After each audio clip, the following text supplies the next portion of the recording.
It's funny, we talk about his triple doubles, we almost like ignore his passing. He's been a great passer and making great decisions for us this year.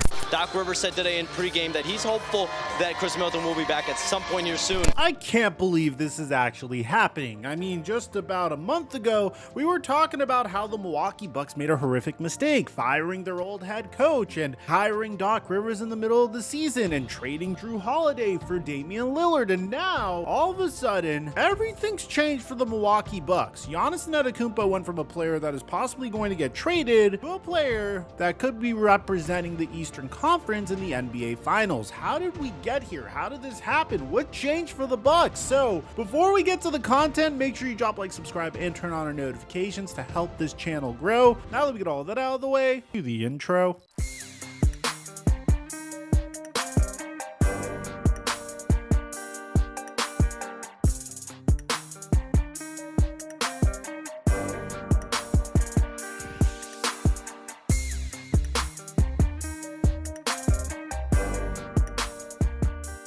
We had so much success on Thanksgiving with the Prize Picks free square. If you followed me on Instagram, then you would have seen my pick of Tyreek Hill, Jonnu Smith, and David Montgomery, which hit for a 5x return. Our square of Josh Jacobs and Devon Achane also converted, and my favorite part about this is getting DMs like this. One of my followers made $225 out of my picks on Thanksgiving, and I got many more DMs of you guys hitting with my picks as well. If you haven't signed up for Prize Picks, click on my link in the description or use my promo code microphone to get $50 when you make an entry of $5 or more. We're going to be making picks for the rest of the season for the NBA and NFL, and I give away my picks for free on Instagram and Snapchat. And thank you, Prize Picks, for the sponsor.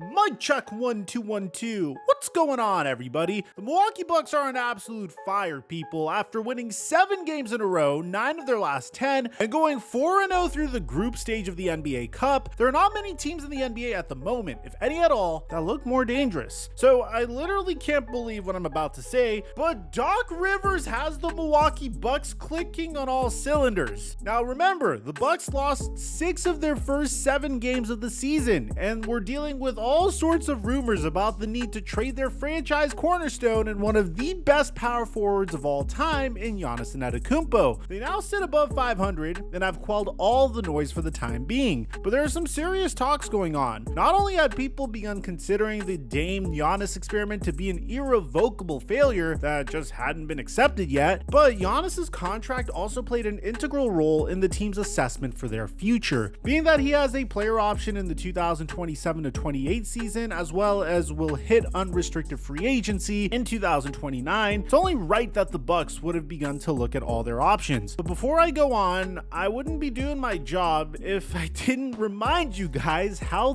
difficult things were for the Milwaukee Bucks in the first place. Things really began to go downhill for the Bucks, not only since they got rid of Drew Holiday, but even going all the way back to May of last year when they fired one of the most respected coaches in the NBA. Looking at it now, these decisions were kind of idiotic. These are 2 of the most valuable talents at what they do in the entire league. And so, considering the heartlessness and ease with which they let 2 of their most vital pieces that were responsible for bringing Milwaukee their first championship in 50 years, I have to say that a part of me found it kind of enjoyable to watch them flounder without them. What made their decisions even dumber is not only are these 2 guys clearly exceptionally talented, they're also 2 individuals whose character defined the Milwaukee Bucks championship run. They were culture-setting individuals. They were not just contributors either. One of them is one of the best defensive guards in recent history, maybe of all time, and the other is a guy that won Coach of the Year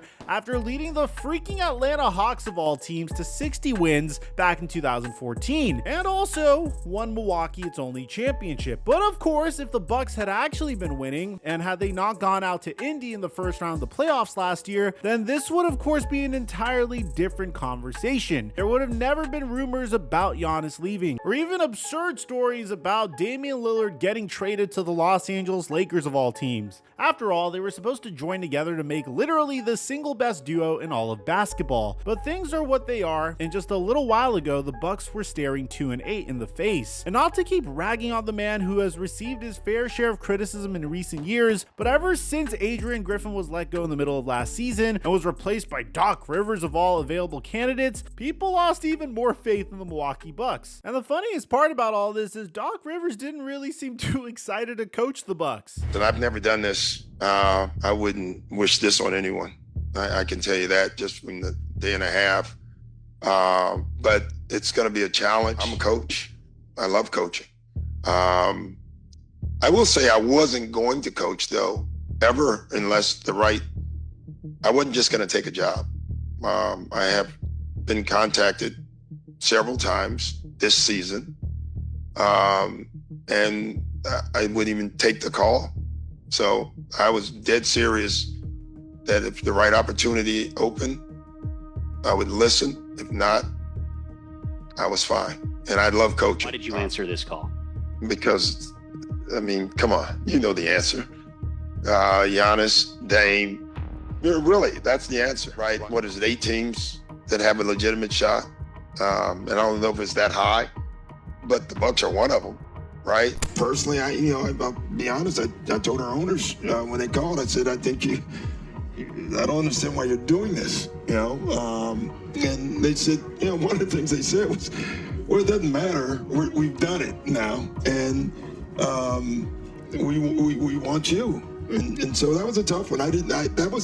That's where you had the hesitation. Now, it's kind of crazy. Before his run with the Los Angeles Clippers, or even before his time with the Philadelphia 76ers, Doc Rivers was considered to be one of the greatest coaches in NBA history, primarily because of what he was able to achieve in the earlier part of his career, turning around the Orlando Magic, and then winning a championship with the Boston Celtics Big Three in 2008. I don't know if you've heard, but the Boston Celtics Big Three won a championship in 2008. They won't shut up about it. But after Doc Rivers' tenure with the Los Angeles Clippers and the Philadelphia 76ers, he began to develop a reputation for choking in very big moments. And on top of that, he had this reputation of throwing his own players under the bus. Whether it was potentially ruining his own son's career with the Los Angeles Clippers, coaching him, which by the way, Clippers players hated, all the way to potentially shattering Ben Simmons' confidence when he said this. Ben Simmons can still be a point guard for a championship team like the one you guys want to become. Yeah, David, I don't know that question or the answer to that right now. So I don't know the answer to that.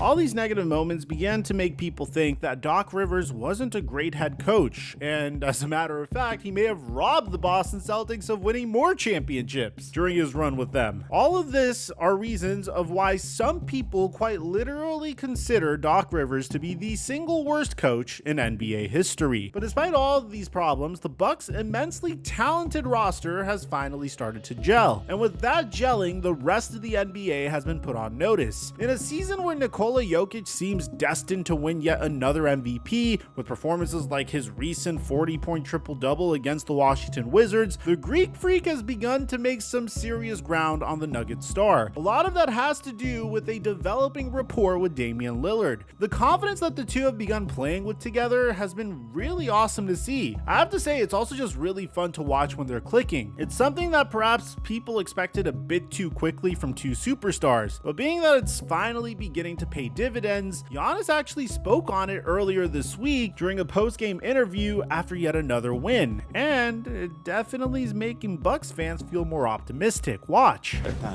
Time. You develop with time, and the more time you spend with and you play with a player, the more you understand him. The more you understand when he wants, to go ISO, when he wants space, when he wants to hit you in the pocket.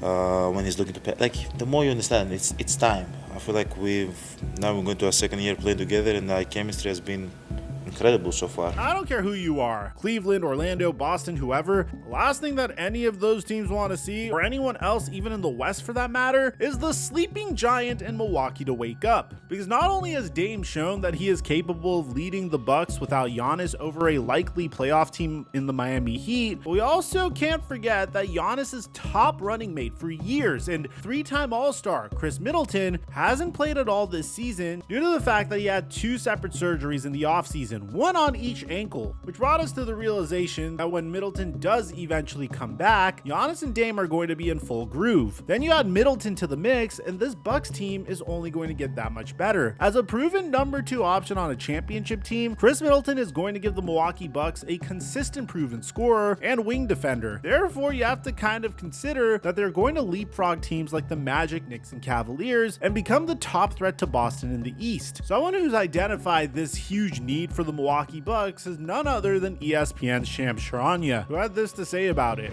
He wants to return as the Chris Middleton that we all know, the all-star caliber player that he's been over the course of his career.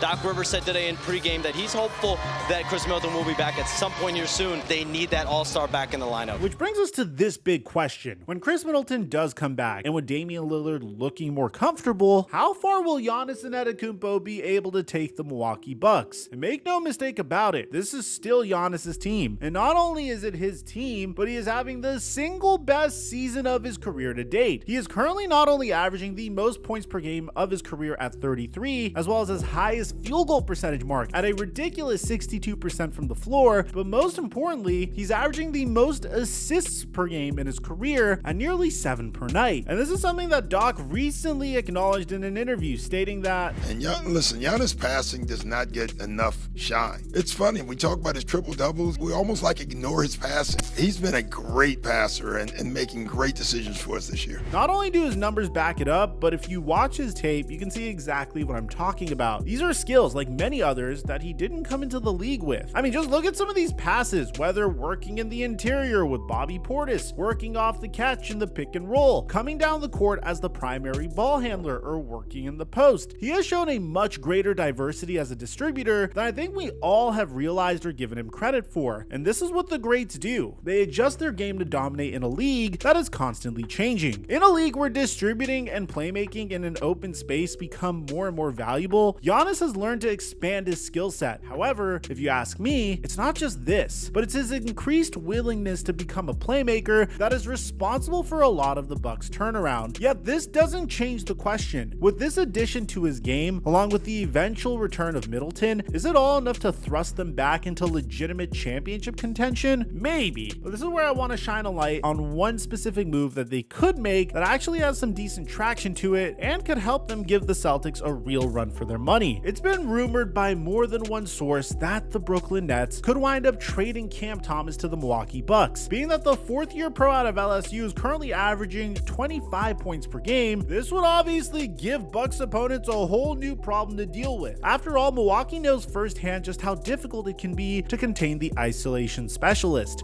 being that Cam Thomas literally dropped 45 points on them last season. Whether this happens or not, the Bucks obviously need to make haste this season, because despite Giannis's growth, the blossoming chemistry between he and Lillard, and the Bucks' recent win streak, we can't all just sit here and act like he didn't threaten to leave Milwaukee, which means that this is just the type of trade they would make if the Bucks front office wants to give them a legitimate chance at winning another title as soon as this season. Therefore, when considering the war chest of picks that they have traded away recently, including their first round picks in 2025, 2027, and 2029, if they were to go after Cam Thomas, it would undoubtedly be an all-in chance to win the title literally this season. And it would make sense. It is a win now league after all. It would also make for must-see basketball. They would literally have 4 guys on the roster who could go off for 40 on any given night. But even if that doesn't happen, if Giannis continues to climb the MVP charts, we all clearly have to take this team a lot more seriously than we were, especially if they go on to win the NBA Cup. With 2 of the top 75 players of all time on their roster, they can of course beat any team in the league on any given night. But if they keep playing like they are right now, they could do so in a 7-game series as well. Let me know in the comment section down below. Are you buying the Milwaukee Bucks' recent growth? But if there's someone that has been regressing recently, it's none other than LeBron James. Father Time may have finally caught up with him, and we have a whole video discussing whether or not this is a brief shooting slump or something more serious. I'll leave a link to it in the end screen. I'll meet you guys there. And aside from that, I'm your boy Mike. I'm dropping our mic until our next upload.